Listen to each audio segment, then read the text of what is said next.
بسم اللہ الرحمن الرحیم، السلام علیکم۔ میں ہوں کرامت مغل۔ اس ویڈیو میں بات کرنے جا رہے ہیں ایک ایس ایچ او کی مار کی۔ جناب محسن نقوی صاحب ماضی میں یہ بیان دیتے رہے ہیں کہ بلوچستان کے معاملات کا حل جو ہے وہ ایک ایس ایچ او کی مار ہے۔ اب جناب لگتا یہی ہے کہ انہوں نے ٹھان لی ہے کہ ایس ایچ او تھانہ ایسٹ لندن کو معطل کر دیا جائے۔ انہوں نے بڑی لغزش کا مظاہرہ کیا، ان سے وہ کام نہیں ہو پایا جو پنجاب پولیس یا اسلام آباد پولیس ان کے لیے کرتی ہے۔ اس کے بعد جناب پاپا کی پری نے خواب دیکھا ہے کہ جو 2 مرتبہ وزیر اعلیٰ پنجاب رہا ہو، جو 3 مرتبہ وزیر اعظم پاکستان رہا ہو، وہ اپنے خواب کی تکمیل کیوں نہیں کر پایا کہ اب پاپا کی پری جو ہے وہ اس خواب کی تکمیل کریں گی۔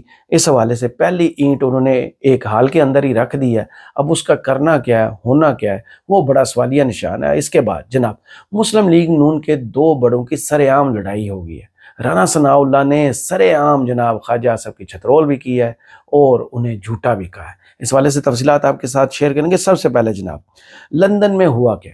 لندن میں جناب اس ملک کے 4 کروڑ ووٹر کے بلہ چھیننے والے کے، عمران خان کے مقدمات نہ سننے والے کے، آزادی ہزار رائے پر قدغن لگانے والے کے، بنیادی انسانی حقوق کی خلاف ورزی کرنے والے کے جناب نکارہ آواز خلق، نکارہ خدا جسے کہتے ہیں نا، وہ اس نے فیس کر لیا۔ یہاں پر تو صرف ایک ڈونٹ کھایا تھا، لندن میں جناب لوگوں نے درجنوں ڈونٹ اس کو جو ہے وہ تحفے میں دیے ہیں۔ منہ چھپانا پڑا ہے کیونکہ کام ہی ایسا کیا تھا۔ سارے لوگ یہی بات کر رہے ہیں کہ بیٹا ایسے کام نہ کرو جس میں منہ چھپانا پڑے، تو انہیں منہ بھی چھپانا پڑا اور جھکنا بھی پڑا۔ گاڑی کے اندر جھک کر منہ چھپا کر انہیں ہال کے اندر جانا پڑا، اور اس ہال کے اندر ان کے ساتھ کیا کچھ ہوا اس کی تفصیلات بھی آئیں گی۔ لیکن حکومت پاکستان جو ہے اس نے بہت جلدی دکھا دی ہے کہ قاضی فائز عیسیٰ صاحب کے ساتھ ایسا سلوک کیسے ممکن ہے۔ ایک ریٹائرڈ چیف جسٹس کے لیے حکومت مری جا رہی ہے، جناب ان کے ساتھ بدتمیزی ہوگی۔ ان کو چور چور کے نعرے کیوں لگانے پڑے، کیوں ان کو سننا پڑے؟ وہاں پر شیم شیم کے نعرے لگتے رہے۔ قاضی فائز عیسیٰ صاحب کو اور بھی بہت کچھ کہا ہے جو میں اس ویڈیو میں نہیں کہہ سکتا۔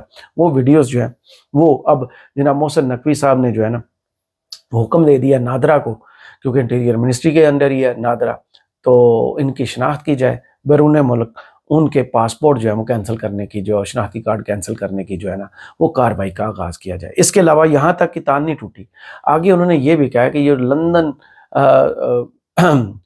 کی پولیس ہے، اسکاٹ لینڈ یارڈ، اس کو ہم 10 نام بھجوا رہے ہیں جو فیصل چودھری صاحب ہے وہاں ہائی کمشنر پاکستان کے، ان کے خلاف کارروائی کے لیے۔ لیکن اس کا جواب بھی لوگوں نے پھر آ کے ٹویٹر پہ دیا کہ یہ نہیں جانتے کہ لاز انگلینڈ کے کیا کہتے ہیں، وہاں کے آرٹیکلز 10 اور 9 اور 8 کیا کہتے ہیں، وہاں آزادی ہزار رائے کیا ہے، 1998 میں کیا ایسے اصول وضع کیے گئے تھے کہ کسی کو گرفتار کرنے کے لیے کیا کچھ کرنا ضروری ہے، پبلک جو ہے اوپینین یا آزادی ہزار رائے وہ انگلستان میں کیا معنی رکھتی ہیں۔ تو وہ تو حکومت کو وہاں سے آئینہ دکھایا جا رہا ہے۔ میں نے کیا آئینہ دکھانا، وہ تو آئینہ بہت بڑا ہے، حکومت کو دور سے بیٹھ کے ہی اپنا بدنما چہرہ جو ہے نا وہ نظر آ رہا ہوگا جناب۔ اس کے علاوہ محسن نقوی صاحب جو ہیں ان کی کارکردگی اس ملک میں سب جانتے ہیں کہ ان کو سینیٹرشپ کیسے ملی تھی۔ پنجاب کی وزارت اعلیٰ پر انہوں نے اتنا کچھ کر کے دیا تھا پی ٹی آئی کو، جسے کہتے ہیں نا باندھ کے رکھنا، ظلم کرنا، تشدد کرنا، کیا کچھ نہیں کیا تھا انہوں نے پی ٹی آئی کے خلاف، عمران خان کے خلاف بہت کچھ آخری حد کو چھو گئے تھے۔ اس کے بعد انہیں سینیٹر بنایا گیا، اس کے بعد انہیں وزیر داخلہ بنایا گیا، اور اتنے طاقتور تھے کہ حکومتی لوگ خود کہنا شروع ہو گئے تھے ان کی مہربانی ہے کہ یہ وزیر داخلہ بن گیا، یہ چاہتے تو وزیر اعظم بھی بن سکتے تھے۔ لیکن ایک گیم چلی تھی جس میں ان کو ڈپٹی وزیر اعظم بنانے کی جب بات نکلی تو شہباز شریف کے پاؤں اس وقت جدہ میں تھے، وہاں سے انہوں نے ایک جو ہے نوٹیفیکیشن جاری کروا دیا، ایک آرڈر پاس کر دیا کہ اسحاق ڈار جو ہمارے ڈپٹی پرائم منسٹر ہیں۔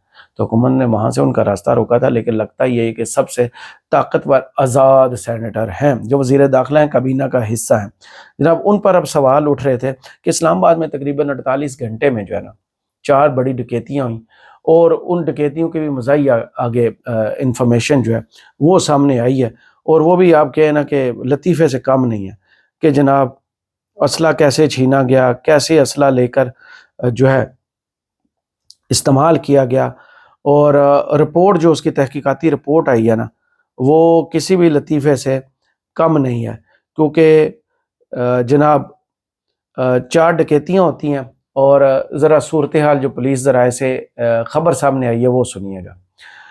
اسلام آباد میں بینک ڈکیتیوں میں استعمال ہونے والا اسلحہ سرکاری ہونے کا انکشاف۔ بینک ڈکیتیوں میں استعمال ہونے والی شارٹ مشین گن تھانہ سیکریٹریٹ سے چرائی گئی۔ انگلینڈ کرکٹ ٹیم کے دورے کے دوران اسلام آباد پولیس کی SMG غائب ہو گئی۔ اسلام آباد پولیس کے اہلکار سے ایک فرضی ملازم SMG گن اڑا لے گیا۔ فرضی ملازم کی وردی پر دلاور نام درج تھا۔ فرضی اہلکار نے تھانہ سیکریٹریٹ سے SMG حاصل کی۔ فرضی ملازم نے بیلٹ نمبر 283 لکھوایا اور موبائل فون بھی غلط لکھوایا۔ تھانہ ASI نے بغیر جانچ پڑتال فرضی ملازم کو، یہ تھانوں کا حال ہے، فرضی ملازم کو سرکاری SMG گن نمبر 218 جاری کر دی۔ پولیس ذرائع کے مطابق بینک ڈکیتی میں استعمال ہونے والی گن سرکاری SMG ہے۔ گزشتہ 2 روز میں اسلام آباد میں بینک ڈکیتی کے 4 واقعات ہوئے ہیں۔ پولیس ذرائع تھانہ سیکریٹریٹ سے جو گن چوری ہوئی ہے اس کی رپٹ ان کے ٹکرز کے اندر ہے، رپٹ لکھ لی گئی ہے۔ تو جناب یہ ناک کے نیچے ہو رہا ہے، یہ اسلام آباد کی بات ہے۔ یہ جو محسن نقوی صاحب 7 سمندر پار جا کے تھانہ SHO تھانہ ایسٹ لندن کو معطل کرنے کی بات کر رہے ہیں نا کہ تمہیں دیکھ لیں گے، یہ قاضی صاحب کے ساتھ ایسے کیسے ہوا ہے جناب، ان کے اپنے شہر میں یہ کچھ ہو رہا ہے۔ اس کے علاوہ اس میں 2 افراد جو تھے، ایک شخص کو قتل کیا گیا تھا اور 9 افراد اس میں زخمی تھے، جس میں 2 کی حالت تشویشناک ہے۔ اس کے علاوہ آپ کو یاد ہوگا اسلام آباد میں ہی جناب رؤف حسن پر 4 لوگوں نے حملہ کیا تھا، شہرہ کاٹنے کی کوشش کی تھی، سال گزرنے کو ہے، وہ لوگ بھی ابھی تک نہیں پکڑے جا سکے۔ تو یہ تو ان کی اپنے ملک میں کارکردگی ہے، کچے کے ڈاکو بیلگام ہیں، وہ سنبھالے نہیں جا رہے، اور اب یہ 7 سمندر پار برطانیہ کو سبق سلانے چلے ہیں کہ آپ کے ملک میں کیسے ہو سکتا ہے کہ قاضی فائز عیسیٰ صاحب کے ساتھ ایسا ہو سکے۔ حالانکہ اگر ماضی کی طرف نظر دوڑائیں تو ان کی منافقت چیک کریں کہ ماضی میں جب جسٹس اطہر من اللہ صاحب لندن گئے تھے ان کو پروٹوکول نہیں دیا گیا تھا، یہ ریسنٹ پاس کی بات ہے۔ اس کے علاوہ ایک دفعہ جسٹس ثاقب نثار صاحب گئے تھے، انہوں نے وہاں سے ہائی کمیشن سے گاڑی مانگی تھی، ان کو گاڑی نہیں دی گئی تھی۔ اس کے علاوہ قاضی فائز عیسیٰ صاحب جب گئے تو ان کو ایئرپورٹ سے deputy high commissioner of Pakistan نے ریسیو کیا، ایک ریٹائرڈ چیف جسٹس کو موجودہ ڈپٹی ہائی کمشنر نے سرکاری پروٹوکول میں ریسیو کیا تھا، ان کو گاڑی دی تھی، ان کو پروٹوکول فراہم کیا تھا۔ اس کی منطق جو ہے وہ سارا پاکستان سمجھنے سے قاصر ہے۔ سوال یہ اٹھایا جا رہا ہے کہ یہ سہولت قاضی صاحب کے لیے صرف کیوں، باقی ججز کے لیے کیوں نہیں تھی؟ اور وہ قاضی فائز عیسیٰ جو 20 لاکھ کا عشائیہ نہیں لے رہے تھے، وہ اتنے پروٹوکول کے مزے کیسے اڑا سکتے ہیں؟ ان کا لندن جانا کیوں ضروری ہے؟ کچھ لوگ تو کہہ رہے ہیں وہ اس لیے گئے ہیں کہ شاید ان کی پراپرٹیز وہاں پہ ہیں، 3 فلیٹس کا ذکر بھی لوگوں نے سوشل میڈیا پر کیا ہے، یہ لوگوں کی رائے ہے جس کا میں احترام کرتا ہوں کہ وہ جانتے ہوں گے قاضی صاحب کی کس پراپرٹی کی لوکیشن کیا ہے، بتانے والے سب بتا دیتے ہیں۔ اس کے علاوہ جناب قاضی فائز عیسیٰ صاحب کی سٹوری کے بعد چلتے ہیں اگلی سٹوری کی جانب، اور وہ ہے پاپا کی پری کا خواب۔ ہم نے بچپن سے پاکستان میں ایک آئیڈیل کو دیکھا تھا جس کو سارا پاکستان ایک کرکٹر کے نام سے جانتا تھا، جس کی والدہ کو جب کینسر ہوا تو اس نے بہت تکلیف دیکھی، بہت کچھ کیا والدہ کو بچانے کے لیے۔ اس کے ذہن میں یہی خواب تھا، یہی احساس تھا کہ جو اس کی والدہ کے ساتھ ہوا ہے وہ کسی اور کی ماں کے ساتھ نہ ہو، یعنی پوری قوم کی ماؤں کا خیال کیا جب اس کی اپنی والدہ کینسر کی وجہ سے اس جہاں سے دوسرے جہاں چلی گئی۔ اس نے ٹھان لی کہ میں اس مرض کے علاج کے لیے آخری دم تک جاؤں گا۔ اس نے گلی گلی جھولی پھیلائی، 1-1 روپیہ جمع کیا، اسکولوں، کالجوں، کون سی ایسی جگہ، مسجدوں میں بیٹھ کے بھی چندہ جمع کیا، اور لوگوں کی بھی کیا بات ہے، انہوں نے اس پر آنکھیں بند کر کے اعتبار کیا۔ خواتین نے، میں نے اپنی آنکھوں سے دیکھا ہوا، خواتین نے اپنے کانوں کی بالیاں اور زیور جو ہے، عمران خان ایک قافلے کی صورت میں ہر شہر سے گزرتے تھے اور وہ ٹرک کی جانب ہاتھ بڑھا بڑھا کر جو ہے نا عمران خان کو اپنا زیور دیتی تھی، کیونکہ عمران خان کی نیت جو تھی وہ ٹھیک تھی، نیت صاف تھی، اللہ کا ساتھ تھا۔ تو پاکستانی عوام نے ان پر اتنا اعتماد کیا کہ انہوں نے کامیابی سے پہلا شوکت خانم کینسر ہاسپٹل لاہور میں بنایا، پھر دوسرا بنا، اب تیسرا بننے جا رہا ہے، وہ بھی تکمیل کے مراحل میں ہے۔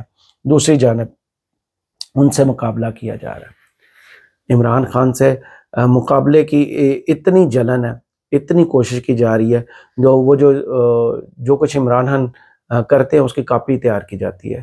اس لیے عمران خان اس خاتون کو اپنی ٹیم کا 12واں کھلاڑی کہتے ہیں۔ مثلا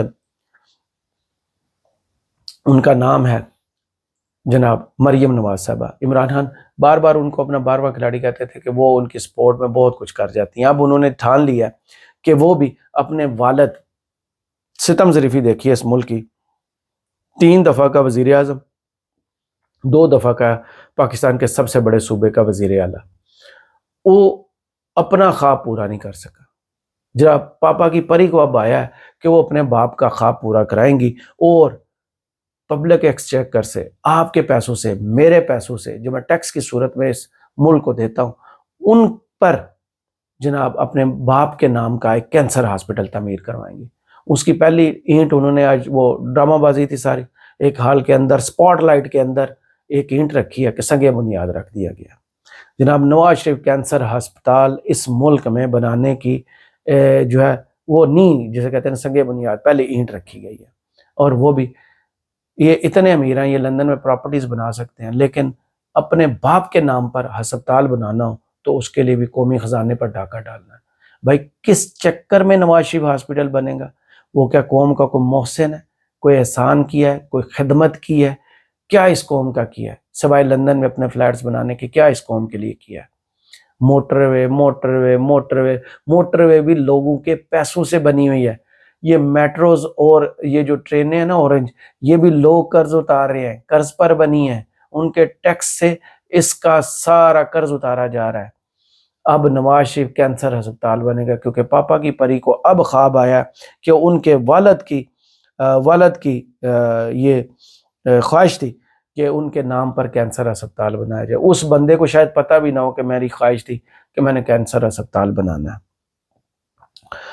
جناب مقابلہ دیکھیں، ایک شخص جو کرکٹر تھا، بزنس مین نہیں تھا، اس نے اپنی والدہ کی جو جان جو ہے اپنے ہاتھوں میں جاتے ہوئے دیکھی، ایک موذی مرض کینسر کی وجہ سے، تو اس نے ٹھان لی کہ میں اس قوم کی ماؤں کو اس مرض سے سب سے سستا اور مفت علاج فراہم کروں گا۔